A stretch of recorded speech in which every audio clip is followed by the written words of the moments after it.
Welcome to Gay Cole and Jill Miller. Yes, we will. Good morning.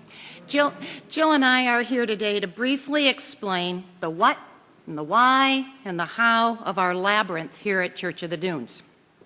So, what is a labyrinth anyway? It sounds like something from a video game, doesn't it?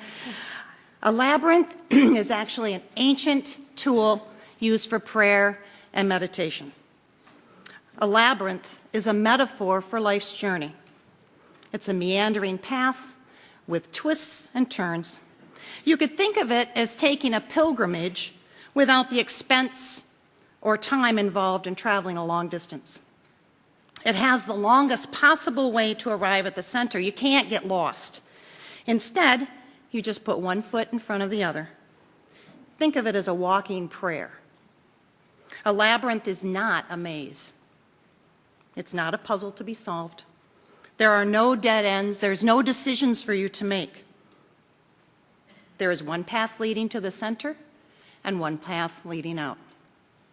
So why do we have a labyrinth here at Church of the Dunes? Many of you know our dear friend Joni Starkey. Joni was a very active member of the UMW. She was passionate about missions and worked tirelessly for causes she believed would make a difference in the lives of people not only here in Grand Haven but around the world. During her journey with cancer, Joni demonstrated faith and grace and courage. It was at this time at a UMW retreat Joni experienced a prayer labyrinth. She shared how walking the labyrinth brought her comfort and it brought her peace. After Joni's passing in 2011, her friends, family, and as well as the UMW sought a way to honor her memory. And it is our dream that each person who walks the labyrinth will find peace and hope and comfort and joy. Good morning. I'm supposed to do the how, but I thought I better do the where first. Our labyrinth is located right beside the Remembrance Garden, out behind the Wiltsey Center. When Gay and I were tasked with putting this labyrinth together, we visited another labyrinth which was in a wooded setting. We're like, oh, we have the perfect spot. So we went out there, and it is the perfect spot. It's wooded, it's nestled in the trees and the dunes, and when you get to the center of the labyrinth, you can look up, and the sky's right there, surrounded by the trees.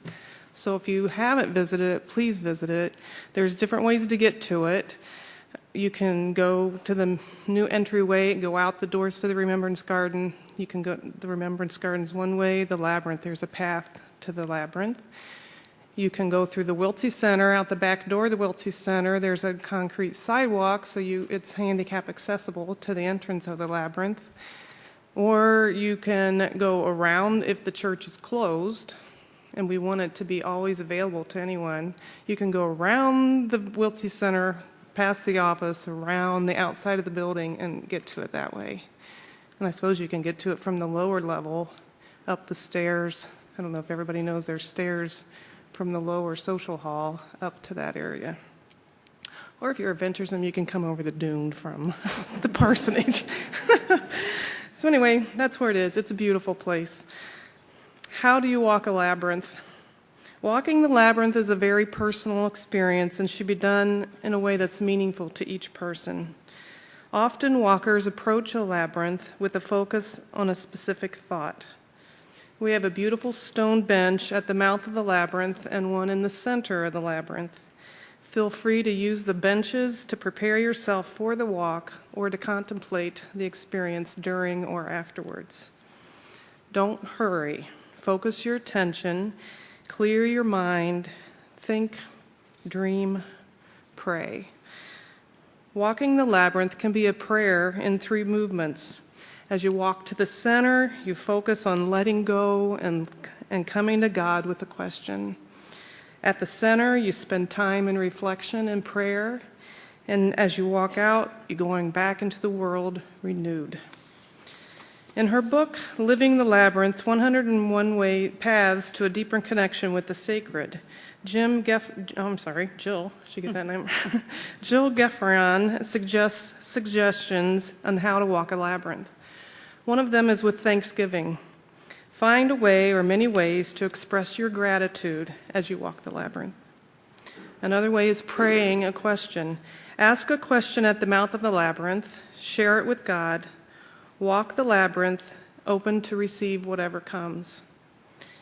Interceding for others. At the mouth of the labyrinth, name people for whom you would like to pray, placing their needs into divine care. As you walk, pay attention to your longings on their behalf. Before leaving, name them once more and express your gratitude for God's care. Tuning in. Choose a song, a hymn, or tune that is particularly meaningful to you. Sing it or hum it over and over as you walk, letting it inform you and shape your reality. Reciting a prayer or scripture. Recite a favorite prayer or verse of scripture over and over as you walk. When upset. If it seems difficult to put aside troubling thoughts, pray as you walk, letting your body's movements and the winding path help you to find peace. Walk until your mind quiets. It may take 2 or 3 walks to the center and back. Reworking and rejoicing. Focus on something that is important to you, but incomplete. A poem, a project, a thought that is troubling you. Before entering, ask God to be present, revealing new possibilities. Focus on these possibilities as you walk. Reconnecting. As you walk the labyrinth, open your heart and mind to memories of a person who has died. Shedding. Like a snake shedding its skin as it grows, walk the labyrinth when it's time to let go of something. As you walk to the center, imagine your old skin dropping away. In the center, welcome sensations of renewal and growth. As you walk out, become aware of expanding reality. These are all just suggestions. Again, walking the labyrinth should be a personal experience. At the labyrinth, we have a mailbox with materials that are available for your use. We have a brochure that we've made up. We have these in the mailbox. There's some at the visitor center and some on the wall. You're welcome to take one, read it, return it, take one home, share it with anybody else.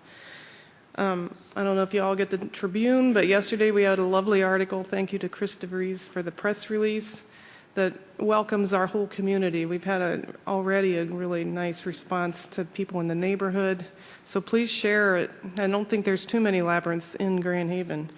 We'd be thrilled to have everyone use it.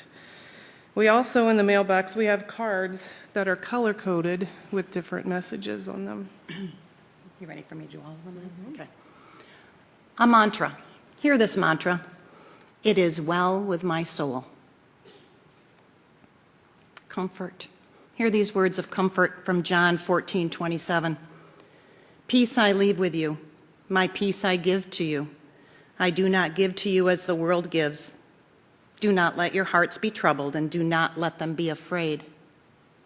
Hear these words of strength from Isaiah 40:31. But those who wait for the Lord shall renew their strength. They shall mount up with wings like eagles. They shall run and not be weary. They shall walk and not faint. Hear these words of praise from Psalm 103, verse 1. Bless the Lord, O my soul, and all that is within me. Bless his holy name. And finally, hear these words of thanksgiving and gratitude from Psalm 89:1. I will sing of your steadfast love, O Lord, forever. We also have some laminated hymns that are out in our mailbox, so you can take a hymn along and sing to your little heart's content, either inside or... We also, very specially, have a little handheld model that Susan Moynihan made for us. So if you're unable to walk the labyrinth, or you just don't want to, because it is made out of wood chips, it's a little unsteady walking, she has the exact replica of it, and it's etched out in the foam, so you can trace it with your finger, so you can stay at the opening, sit on the bench. And so that'll be available, and of course we want you to leave that one behind. In the mailbox. Okay. Okay. So recently I heard a story about Mother Teresa. And it talked about a traveler that had gone all the way to Calcutta just to meet with Mother Teresa. And this person said, "Oh, I want to work with you right here in Calcutta." And the story went on to say, Mother Teresa said, "Go find your own Calcutta." Well, our friend Joni's Calcutta was working for missions. And today I'm wondering, what will your Calcutta be?